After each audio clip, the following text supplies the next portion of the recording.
ఓం గంగణపతే నమ ఐం సరస్వతి నమ ఓం నమ శివాయ శివాయ గురవే నమ క్లీం కృష్ణాయ గోవిందాయ గోపీచన వల్లభాయ శ్రీకృష్ణ పరబ్రహ్మణే నమో నమ.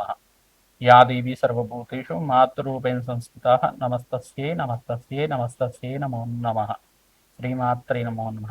క్లీం క్లీం మహాకాళికాయ నమో నమ. జయ గురు దత్తాత్రేయ నమ. గాయత్రీ పరాంబికాయ నమో నమ.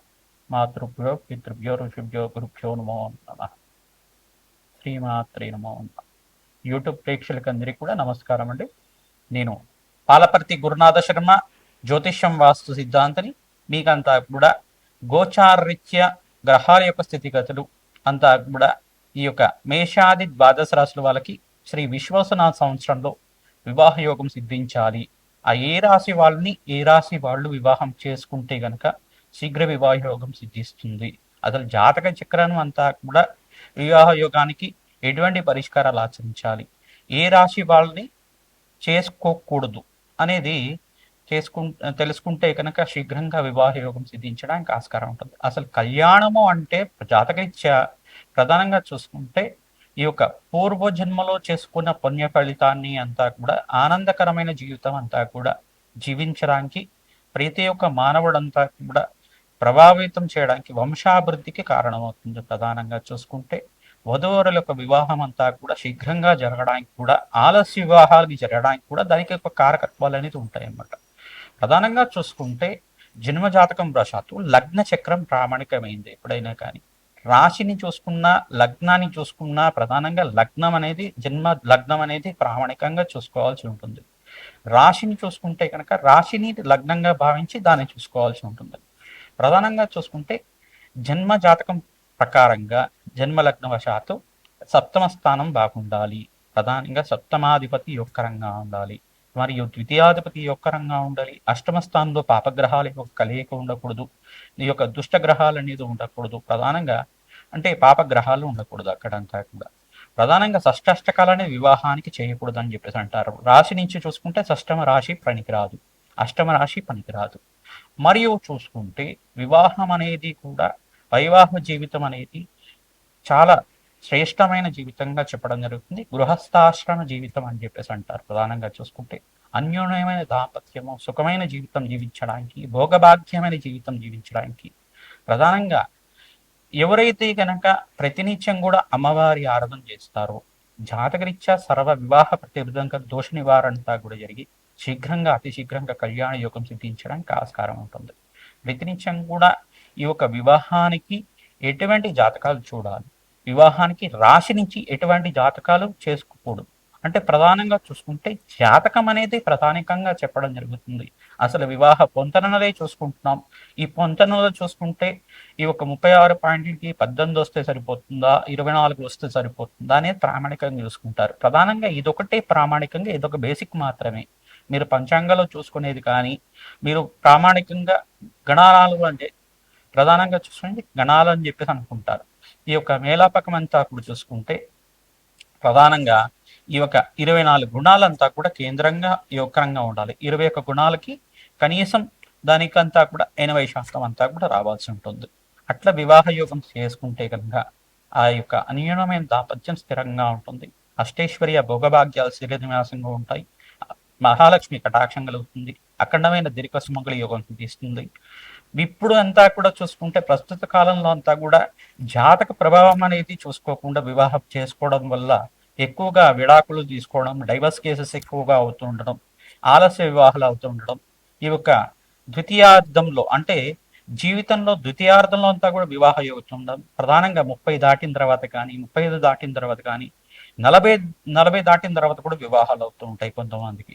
ఎందుకు అట్లా జరుగుతున్నాయి అంటే జన్మజాతకంలో కనుక ఈ యొక్క నవమ స్థానంలో పాపగ్రహాలు ఉంటే కనుక ప్రధానంగా చూసుకుంటే కొన్ని నవమ స్థానము, చతుర్థ స్థానము, పంచమ స్థానం అని చెప్పేసి అంటారు. ఈ యొక్క స్థానాలు ప్రధానంగా అక్కడ పాపగ్రహాలు ఉంటాయి కనుక ఆలస్య వివాహాలు ఆడడానికి ఆస్కారం ఉంటుంది. ప్రధానంగా చూసుకుంటే పితృశాపం, పితృదోషం కారణమవుతుంది.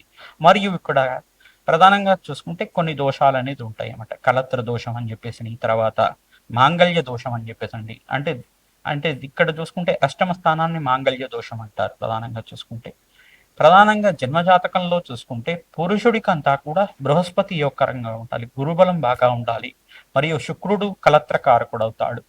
ఈ యొక్క పురుష జాతకంలో చూసుకుంటే శుక్రుడు యొక్కరంగా ఉంటే కలత్రకారకుడు అవుతుంది. శీఘ్రంగా కళ్యాణ యోగం సిద్ధించడానికి ఆస్కారం ఉంటుంది. సప్తమాధిపతి, అష్టమాధిపతి, ద్వితీయాధిపతి, ఈ యొక్క పంచమాధిపతి యొక్కరంగా ఉండాలి. ఈ యొక్క దశ అంతర్దశలోనే వివాహం అవుతుంది. సప్తమాధిపతి ఒక దశలో వివాహ యోగం అవ్వచ్చు, కొంతమందికి పంచమాధిపతి యొక్క దశలో అంతా కూడా వివాహ యోగం అవ్వచ్చు, కొంతమందికి అంతా కూడా చూసుకుంటే లగ్నాధిపతి యొక్క దశలో అంతా కూడా, లగ్నాధిపతి అంతర్దశలో అంతా కూడా వివాహ యోగం అవడానికి ఆస్కారం ఉంటుంది. ప్రధానంగా వివాహ యోగం అనేది, వివాహ జీవితం అనేది అంతా కూడా శ్రేష్టమైన జీవితంగా చెప్పడం జరుగుతుంది.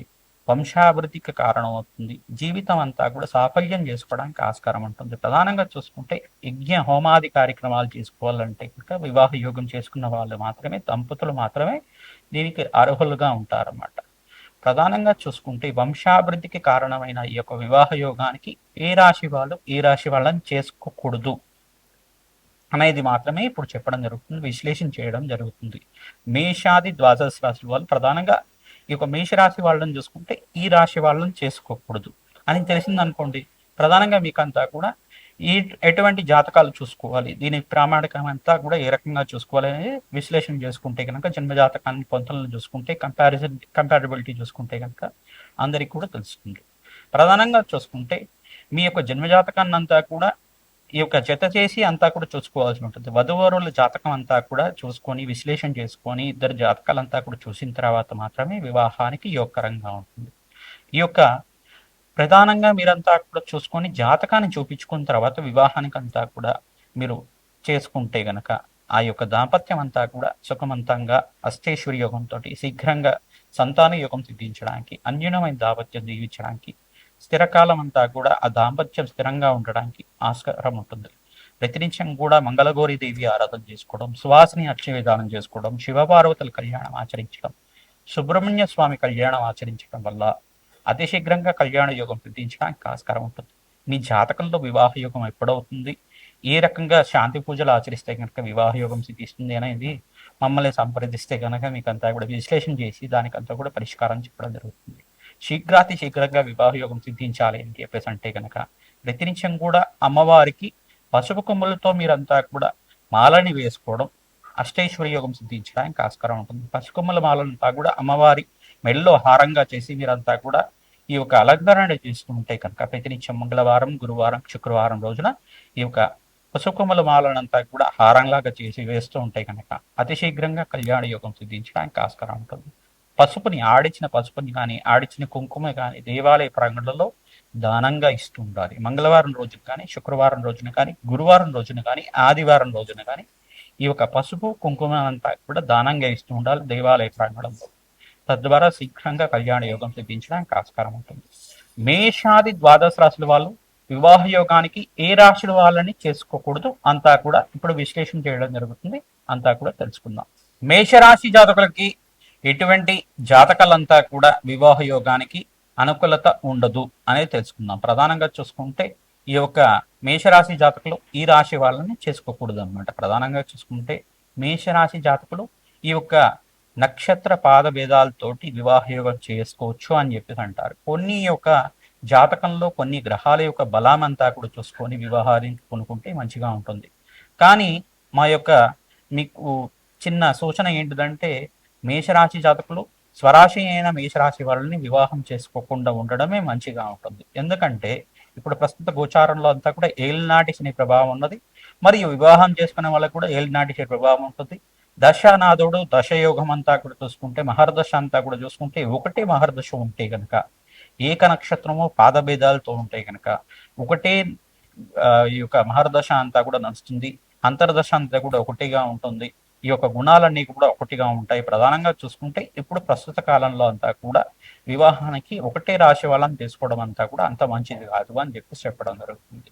ప్రధానంగా మేషరాశి వాళ్ళే వివాహం చేసుకోకుండా ఉంటే ఈ యొక్క మంచి జరుగుతుంది. ప్రధానంగా మరియు ద్వితీయ స్థానము వ్యయ స్థానం అని చెప్పేసి అంటారు. ద్వితీయ స్థానం అని చెప్పేసి అంటే రెండో రాశి, మేషరాశి నుంచి రెండో రాశి వృషభ రాశి వాళ్ళని వివాహం చేసుకోకూడదు.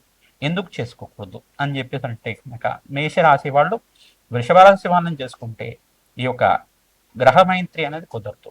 ప్రధానంగా చూసుకుంటే పరస్పరం అనేది వైర ప్రభావం అనేది ఉండొచ్చు, గొడవలు జరుగుతూ ఉండొచ్చు. ప్రధానంగా చూసుకుంటే అదంతా కూడా చిన్న గొడవ అంతా కూడా డైవర్స్ దాకా వెళ్తూ ఉండొచ్చు. మరియు వ్యయస్థానం అంతా కూడా చూసుకుంటే మేషరాశికి వ్యయస్థానం ఏమవుతుంది, మీనరాశి అవుతుంది. ఇక్కడ కూడా మీనరాశి వాళ్ళకు కూడా ఏలినాటి శని ప్రభావం ఈ యొక్క రెండో దశలో ఉంది. మేషరాశి వాళ్ళకు కూడా ఏలినాటి శని ప్రభావం ఇప్పుడే ప్రారంభమైంది. తద్వారా మీరంతా కూడా ఈ యొక్క రాశి వాళ్ళు, మేషరాశి వాళ్ళని వివాహం చేసుకోకూడదు, మరియు వృషభ రాశి వాళ్ళని వివాహం చేసుకోకూడదు, మరియు ఇక్కడ చూసుకుంటే మీనరాశి వాళ్ళని వివాహం చేసుకోకూడదు. ఎందుకంటే ఏలినాటి శని ప్రభావం ఉంది కావున ఈ యొక్క దశ అంతా యోగకరంగా ఉండదు. ఈ రాశినంతా కూడా ద్వితీయ ద్వాదశ స్థానాలు అని చెప్పేసి అంటారు. అంటే ద్వితీయ ద్వాదశ స్థానాలంతా కూడా వివాహ యోగానికి అంతా కూడా అంత మంచిది కాదు. ఏ రాశి వాళ్ళైనా, మేషాది ద్వాదశ రాశి వాళ్ళైనా కానీ ద్వితీయ వ్యయ స్థానాల్లో అంతా కూడా ఆ రాశి వాళ్ళని వివాహం చేసుకోకూడదంట.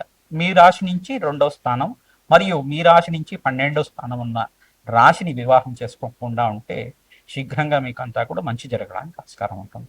మరియు ఇంకా ఎవరిని చేసుకోకూడదు. సప్తమాధిపతి ఎవరైతే ఉన్నారో సప్తమాధిపతి రాశి వశాత్తు చూసుకుంటే రాశి నుంచి సప్తమ స్థానం ఏమైతుంది, మేషరాశి నుంచి సప్తమ స్థానం అంతా కూడా ప్రధానంగా చూసుకుంటే మేషరాశి నుంచి సప్తమ స్థానం అంతా కూడా ఈ యొక్క తులారాశి అవుతుంది. మేషరాశి నుంచి సప్తమ స్థానం అంతా కూడా తులారాశి అవుతుంది. కావున తులారాశి జాతకులు కూడా మేషరాశి వాళ్ళకి అంత యోగకరం కాదు అని చెప్పడం జరుగుతుంది. ప్రధానంగా చూసుకుంటే మేషరాశి జాతకుల యొక్క గుణగణాలు ఏ రకంగా ఉంటాయి అంటే ప్రతి విషయంలో కూడా యోధుల్లాగా ఉంటారు, ప్రతి విషయంలో కూడా ధైర్య సాహసాలు చూపిస్తూ ఉంటారు, ప్రతి విషయంలో కూడా ముందు ఉండడానికి ప్రయత్నం చేస్తూ ఉంటారు. మొండి వైఖరి ఉంటుంది. ప్రధానంగా చూసుకుంటే లక్షణాలంతా కూడా గుణాలన్నీ కూడా చూసుకుంటే వాళ్ళకంతా కూడా ప్రతి విషయంలో కూడా దుందుడుకుతనం అనేది ఉంటుంది, ముక్కుసోటితనం ఉంటుంది, మాట వినకపోతే లెక్క చేయరు, ఇటువంటి తత్వం అనేది ఉంటుంది. మాటకి విలువిస్తారు, ఇచ్చిన మాట నెరవేర్చుకోవడానికి ఎటువంటి సాహసాలంతా కూడా తీసుకుంటారు, యోధుల్లాగా ఉంటారు. ప్రధానంగా చూసుకుంటే భక్తి జ్ఞానము అంతా కూడా బాగా ఉంటుంది. వాళ్ళకంతా కూడా ధర్మ పరిపాలన చేయడానికి ప్రయత్నం చేస్తుంటారు, ధార్మికంగా ఉండడానికి ప్రయత్నం చేస్తుంటారు.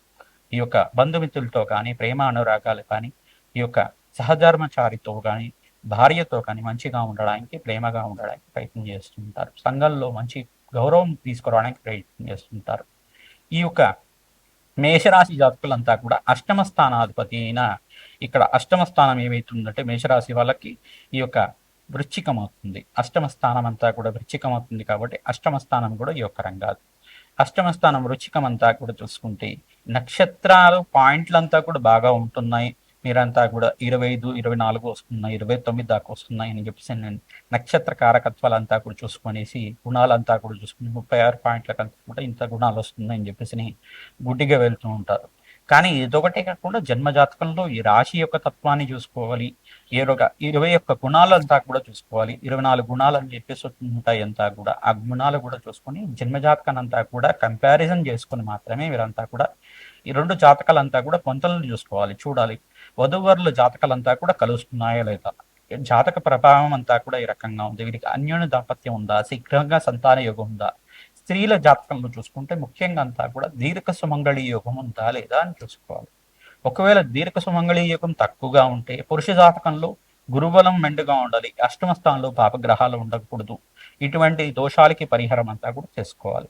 సువాసిని అర్చన విధానం ఎక్కువగా చేసుకుంటూ ఉండాలి. ముత్తైదు తాంబూలాలంతా కూడా గౌరీదేవి నోములు, కాత్యాయని నోములు అంతా కూడా ఈ యొక్క సువాసిని నోములు అంతా కూడా శీఘ్రంగా అంతా కూడా చేసుకుంటూ ఉండాలి. తద్వారా దీర్ఘ సుమంగళి యోగం సిద్ధించడానికి ఆస్కారం ఉంటుంది.